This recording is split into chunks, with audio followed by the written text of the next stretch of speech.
This show is brought to you in part by viewers like you who joined a Patreon or become YouTube members. Thank you. And if you could, hit the like button and subscribe if you want more Browns-focused content. All right, what's up, everybody? Welcome to Q&A, the show where I take your questions and answer them here in video format. A ton of questions to get into, so let's just jump right into it. We're going to start with the first question for today, and it's from GP787700. Says, last year, every team's defense looked like all-stars against our offensive line. It was definitely a glaring weakness in our run game, too. I'm all for picking up Abdul Carter in the first round, but shouldn't we be focusing on this line and getting big blocking tight ends? Well, I think the Browns went after the offensive line in free agency, kind of like a lot of us expected, pretty aggressively. In this period, right? They brought on Tevin Jenkins, who is a starting caliber player, right? We'll see where they end up aligning him, but he's definitely a part of whatever solution they have for this offensive line. Joe Bitonio's coming back. They switched offensive line coach. They went back to the old thing there that they would like to do. So they've been making a lot of moves focused on that offensive line, shaking up that offensive line room. And it's important to remember the number 2 pick is not the whole draft, right? It's one pick. The Browns have 13 of them, or 12 of them in this year's draft, and could potentially have more depending on what moves they make in the draft. So yeah, I think the priority is understood that as much as quarterback was not helpful to this answer of winning games last year, the offensive line certainly didn't assist in winning games either, right? They weren't a victim of the quarterback play. They were also, held liable for the problems going on with the team's offense at that time. So I think they have addressed the offensive line, or at least showed that they are willing to address the offensive line over this period. So, I think they get your point, Akalon says, the thing that worries me about being stuck in limbo, where we're too bad to make the playoffs, or be anything more than a first-round exit, but then too good to get a draft pick high enough for next year's quarterback class. Obviously, it's hard to predict right now, but what do you think it will take to get one of those dudes next year trade-wise? We know what it takes to get one of those guys, right? The common price for trading up to get a quarterback, if there's somebody who's willing to trade you their pick, is 3 first-round picks, right? Like, that's usually you trade that year's first-round pick, the year after, and the year after that. That's the price. Teams don't get stuck in limbo because they win too many games. They get stuck in limbo because they're not aggressive. There have been plenty of teams that were in that spot, right, where they're perennial playoff contenders that have found ways to be aggressive and get the quarterback that they want to fix their problem. Case in point, the Kansas City Chiefs. They never had a losing season since Andy Reid's been there, but they still found a way to get Pat Mahomes because they were aggressive. They traded up. So that's what it's going to take. If the Browns aren't in position to take a quarterback with their pick, then they have to be aggressive to go get the guy that they want. Now, where they end up, if it's just moving up from 12 to 6, that's different. You don't have to give up 3 first-round picks. If we're going from the 20s to pick 3, and we feel like we're legitimately a quarterback away, then the 3 first-round pick stuff makes sense. But the Browns, because the Watson trade has already, all the assets have been drained from that already, you do have the opportunity to be aggressive to get the quarterback that you want. It's more of a question of if you're willing to be aggressive, which this front office has demonstrated, more than like a question of how many wins you can get or losses you can get to get the guy that you want. The Browns didn't get the quarterbacks that they wanted before the Andrew Berry era, not because they didn't win or lose enough games, but because they were never aggressive enough to really go for something that they really wanted. I will always be okay with the Cleveland Browns deciding that they really want to do something at quarterback and going for it. Because I've watched this franchise be passive about the quarterback position forever. If the Browns decided that they really wanted Cam Ward and went for it at number 1 overall, I told you, I prefer that than just being passive and waiting for him to get there to 2. If the Browns want to trade back up into the first round and get Shedeur Sanders, I don't mind that, right? It's more of a question of aggressiveness to get the guy that you want versus passiveness. And if the Browns want to be aggressive at the quarterback position next year. If Lenore Sellers is there, if there are a number of quarterbacks there and the Browns want to get into that swing, they can make it happen. Somebody makes it happen. It's been done before, right? There's always somebody willing to trade because they see the value in the extra first-round picks. There's always a team in the top 5 that has a quarterback they committed to. So it's not unheard of to get in there, and that's how the Browns would do it. They would just have to be aggressive. That's the thing. You can win 10 games, 9 games, be stuck in this limbo, but the reason you get stuck in the limbo is because you're not willing to be aggressive about the quarterback position.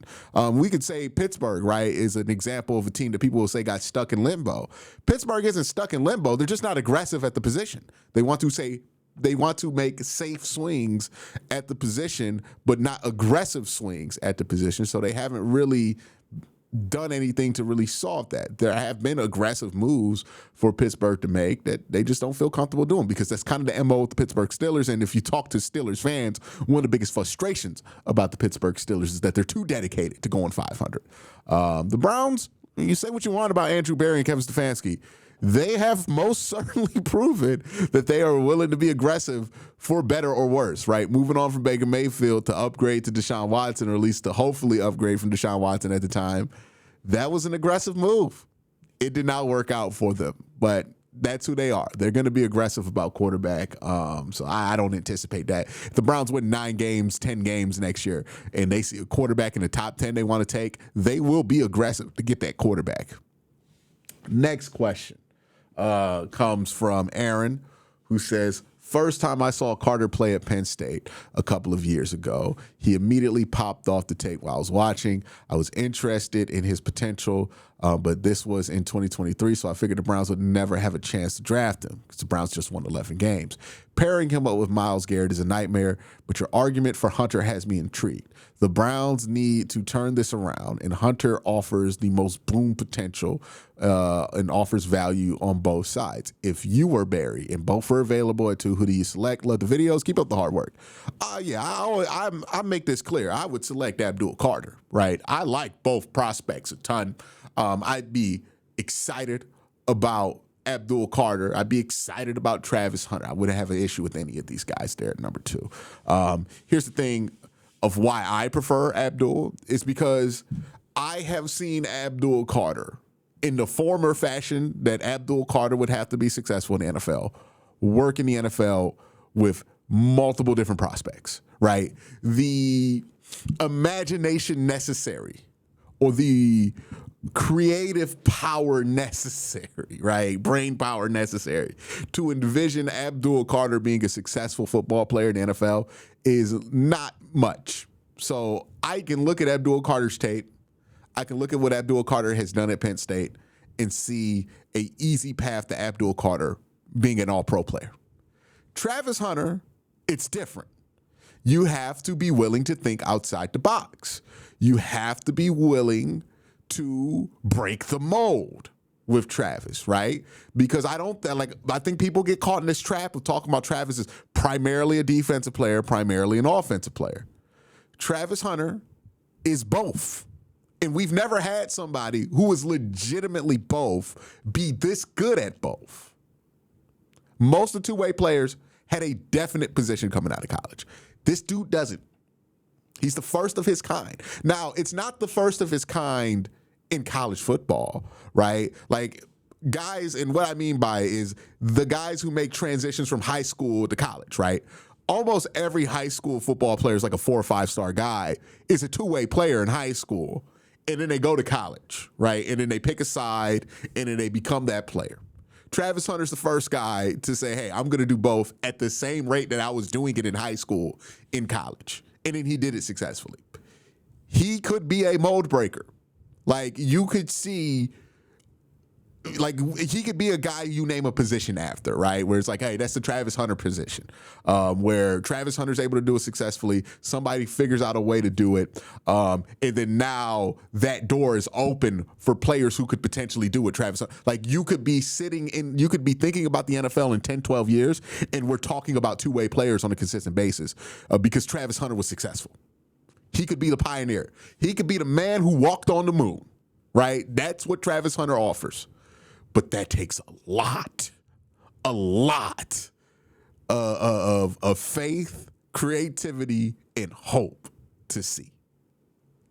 Abdul Carter, it don't take much. That's why I prefer it, right? But if you go that route with Travis, I don't mind it because I personally can see the vision with him. It's going to have to be worked out over the course of his career, but I can see it. I think there's a way to do it. I really do. And maybe that's a video that I work on over this next week is plotting out just like using analytics to understand like how many of these snaps that wide receivers and defensive backs take are really necessary for these guys to play. And can you condense these snaps down to an amount that would be equal to a normal amount of snaps for a football player during the course of a game? I think there's a way to do it, and I think it's going to take somebody forward thinking to do it. I compared them to the iPhone. It would change the game if he's able to do it successfully. It would. Abdul Carter, if he's successful, he ain't going to change the game. He's playing the game that we know. Travis Hunter is playing a different game we ain't never heard of, right?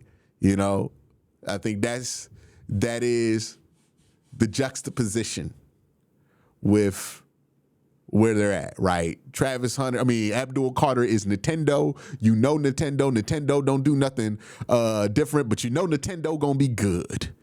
And then Travis Hunter is like the PlayStation in 1999. You didn't even know Sony was trying to make a video game station. What is this? A video game console, my bad. You don't know what this about to be, but it could be awesome. And they both ended up being pretty damn good over the time, right?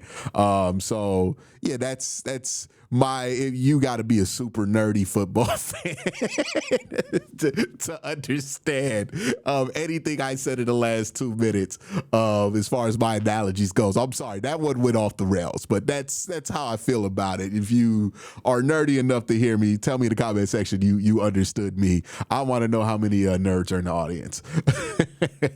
Next question comes from Ryan. It says, how would you feel about drafting Carter at 2 and trading back into the first for Sanders falls past 20? Or do you think just picking up the trades just to pick up rotational potential starters is a more viable option? Let the pick.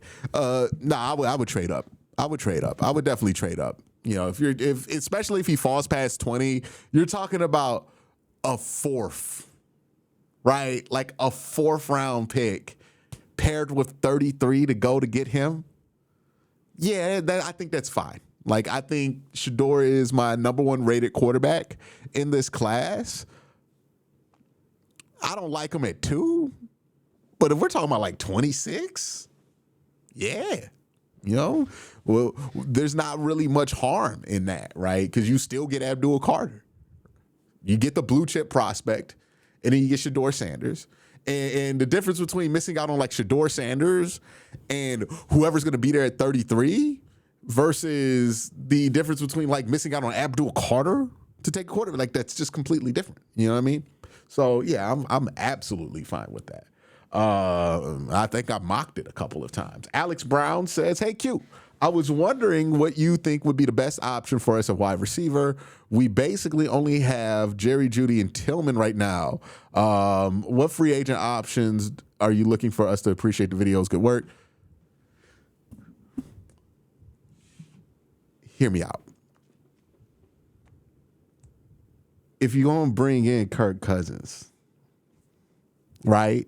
If you're going to bring in Kirk Cousins, which you might still do, we don't know. We're going to have to wait till after the draft. But it looks like free agency is starting to get into that period where a lot of guys are going to be waiting till after the draft. But hear me out. If you're going to be bringing in Kirk Cousins, if you're thinking about bringing in Kirk Cousins, even if you bring in Russ, but more so Kirk, Stephon Diggs kind of makes sense. I don't know if the personality would be good. I don't know how he been kicking it recently. It seemed like people seem to think he's a jerk, but I can see it working. I can see it working, right? Stephon and Kirk have played together before. They understand each other. There's going to be some frustration there, but you know what? If you're Stephon Diggs, you're still sitting around in free agency. I bet you're thinking you'd rather have the devil you know versus the devil you don't know, right? And the Kirk Cousins is the devil you know. So, you know, I think that could be something. The Browns need a number one wide receiver for a year. Stephon Diggs needs somewhere familiar to fall back to bounce back and hit free agency real quick on a one-year deal. Feels like it could work out. I don't know if anybody's thought of it yet. I don't know if the Browns are really thinking about it or Stephon Diggs is really thinking about it. But I can see worse situations for him. I can see worse situations for the Browns than doing that. It would be weird for sure. There would be a segment of Browns fans that would hate it. And look, this would not make the Browns a more likable team, and that's a problem they have right now. But yeah, I can see it working. Tooth enthusiast must be a dentist, hopefully. What's the kicker situation looking like? Run it back with D-Hop? Yeah, probably run it back with D-Hop, put him in a competition in camp. If he makes his kicks, he's fine. If he doesn't, then get rid of him. I personally would bring in the best kicker in the UFL, whoever that ends up being. Their season hasn't started yet, but by the time we get to June, their season will be over. So, yeah, I would run that. I would run that version of it. Well, not June. I think July. Their season goes all the way to July now. But that's what I would do. You know. Them UFL kickers got a hell of a track record in the NFL. I would rock with it. Raymond says, do you think Jalen Milroe's Pro Day performance helped rise his stock? Also, what was my opinion of it? You know, I don't really care how many passes he completed in his Pro Day, but what I did enjoy seeing from Jalen Milroe is the progression from the Senior Bowl, where he looked awful, in his base especially, to the Combine, where his base started to look a little bit better, and then the Pro Day. You know, there's a tangible amount of work here. What Jalen Milroe has to demonstrate over this 6 months is different than what a lot of quarterbacks have to demonstrate during their pre-draft, right? A lot of quarterbacks are going to be confirming things about their physical skill set, right? You're going to want to see Shedeur Sanders make NFL throws, Will Howard make NFL throws. You're going to want to see Cam Ward be okay with doing the boring stuff within the NFL offense. You're going to want him to be able to find that piece there, right? With Jalen Milroe, what evaluators want to see is, can you fix it? Right? If we tell you to change something and we give you 3 months, are you a hard enough worker, a dedicated enough worker to be able to focus on this and fix it? And that's where Jalen Milroe's pre-draft has been phenomenal. Hand size, he found a way to fix that, right? The combine, the throwing at the Senior Bowl. He was working with Jordan Palmer before that. And look, the mechanics look a lot better. That is why his stock will rise. It's not because his 40 time is good and people remember that Jalen Milroe's really athletic. That's not why but it's when people see that, oh, this guy can progress. This guy works really hard, and there's tangible evidence of that work being there. Because if you draft Jalen Milroe, you're drafting him to be a project, and you want to know that this is a project worth investing time to, and a guy that's going to be as serious about this project working out and putting in the work as you are about it working out. That's what he has to show, is that he can, if you give him the time and the resources, fix what's wrong with him. Everybody else, you're confirming stuff they can or cannot do. With Jalen Milroe, what you want to know is, hey, you're a project. You're going to be about 2 years of work. Do you got that Josh Allen work ethic? Do you got Colin Kaepernick's work ethic? Do you got Jordan Love's work ethic, right? All these other guys, Pat Mahomes' work ethic, these guys who are projects that fix themselves. Do you have that? I think that's what Jalen Milroe has demonstrated, is that he might have that element about him to be able to fix it. Like, there's just something intangible about Jalen Milroe, the person, that I like. The film is not great for Jalen Milroe. There's you can poke a lot of holes in it, right? But you're not drafting Jalen Milroe because of the film. You're drafting Jalen Milroe because you believe in the person and you believe in the physical traits. And you're going to know the physical traits are there. It's not in question with Jalen Milroe. He didn't have to answer any questions about his physical traits. What Jalen Milroe has to answer the question of is those intangibles. That's what he has to confirm during his pro day process. And he did a great job of doing that. Look, his pre-draft process has been excellent.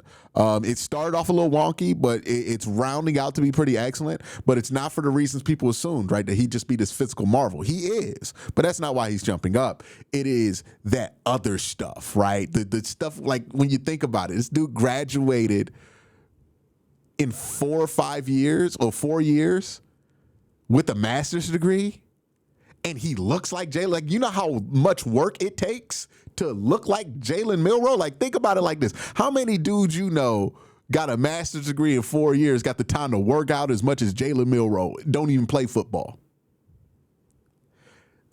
There's something there with work ethic. Like, if there's anybody in this class that has that Tom Brady, Drew Brees, maniac work ethic quality about them, it is that guy. Like, him or Shador. Those two, I feel like, have a maniacal work ethic. Jalen Milroe seems to have, I don't know who has the harder work ethic, but those two, keep an eye on those two. Those two have work ethics I don't want to bet against. Like there's something intangible about those two. All right, next question. What did the Browns need to get out of the quarterback position statistically this season to make the playoffs? Do you think rookie or free agent quarterbacks are available or capable of that? 20-something touchdowns, less than 15 interceptions, somewhere between 35 and 4,000 yards passing. And yeah, I do think that there's free agent quarterbacks capable of it. That's well within the range of what Kirk Cousins has been able to accomplish throughout his career. And look, as much as we joke about Russ has had that stat line the last 2 years. The next question comes from Connor, who says, rumors are spreading of us being interested in Carson Wentz. Would you be interested in Carson Wentz?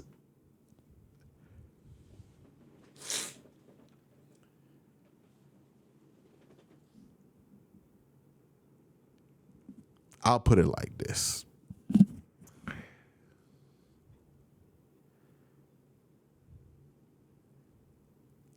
I can name 25 things I'd rather have starting at quarterback other than Carson Wentz, including Kenny Pickett. No, brother. No. I want nothing to do with Carson Wentz. Look, say what you want about Russ. Say what you want. Carson Wentz has been so much more pathetic than Russell Wilson. Russell Wilson's been a starting quarterback in the NFL the last 2 years. Carson Wentz has been a disaster as a backup quarterback. No. Carson Wentz is worse than Jameis Winston. Like, Carson Wentz is all the downfalls of Jameis Winston without any of the benefits of Jameis Winston.